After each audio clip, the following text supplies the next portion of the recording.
Division లో main రోడ్డుకి లోపల కార్పొరేటరు గవర్నమెంట్ రోడ్ లో పేవ్మెంట్ ఆక్యుపై చేసుకొని రూములు కట్టుకొని ఉన్నాడు. ఈయన పేరు అక్బర్ అంట. ఈయన 34 డివిజన్ లో కార్పొరేటర్ గా గెలిచినాడంట. గవర్నమెంట్ నుంచి జీతాలు తీసుకుంటూ వీళ్ళని కార్పొరేటర్ గా గెలిచింది. గవర్నమెంట్ ఒక రోడ్లని ఆక్యుపై చేసుకొని పేవ్మెంట్ల మీద రూములు కట్టుకున్నారు జబర్దస్తిగా. అలా స్టాఫ్ వర్క్ చేస్తున్నారు ఇక్కడ. మీరే కదా కార్పొరేటర్ మనుషులే కదా ఇద్దరు. 1 వీక్ లో కార్పొరేటర్ ఇది ఖాళీ చేయకపోతే బుల్డోజర్ తీసుకొచ్చి పగల కొట్టేస్తాం. ఖాళీ చేసేవని చెప్పి అబ్బర్కి, లేకపోతే క్రిమినల్ కేసులు బుక్ అవుతాయి ఆయన మీద. డెఫినెట్ గా వీళ్ళ మీద క్రిమినల్ కేసు బుక్ చేయాల్సిన అవసరం ఉంది. కార్పొరేటర్ హోదాలో ఇలా వచ్చి సమాజాన్ని మొత్తం తినేస్తున్నారు వీళ్ళు.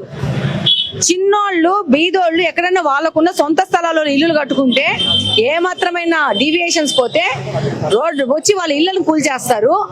ఒక బాధ్యతాయుతమైన పోస్ట్ లో ఉండి ఒక కార్పొరేటర్ గా గెలిచి కార్పొరేటర్ రోడ్డు మీద షెడ్లు వేసేసుకొని పర్మనెంట్ ఆఫీస్ పెట్టేసుకున్నాడు. ఇది 5 ఏళ్ల నుంచి వైఎస్ఆర్సీపీ గవర్నమెంట్ లో గెలిచిన కార్పొరేటర్ పరిస్థితి. ఈ పక్కన రోడ్ లో సేమ్ కాలువ మీద మొత్తం ఇది కాలువ. ఒక నిమిషం రామ్మ, ఇట్లా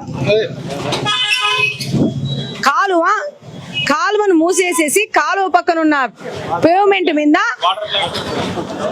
వైఎస్ అవినాష్ రెడ్డి గారు జగన్మోహన్ రెడ్డి గారి నిధులతో ఆర్ఓ వాటర్ ప్లాంట్ పెట్టేసి ఈ జగ కూడా ఆక్యుపై చేసేసుకున్నారు.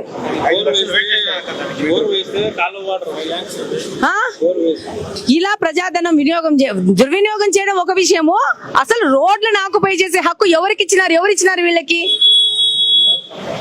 కాలువను రోడ్లో తీసుకొచ్చేసేసి వీళ్ళ రూములు కట్టుకోవడానికి కాలువలు కూడా జరిపేసుకున్నారు. ఇది ఈ యొక్క ఎంపీ గారి యొక్క పరిపాలన. ఈ ఎంపీ గారిని కడప పార్లమెంట్ లో గెలిపించుకునేది ప్రజల ఆస్తులు దోచుకోవడానికి.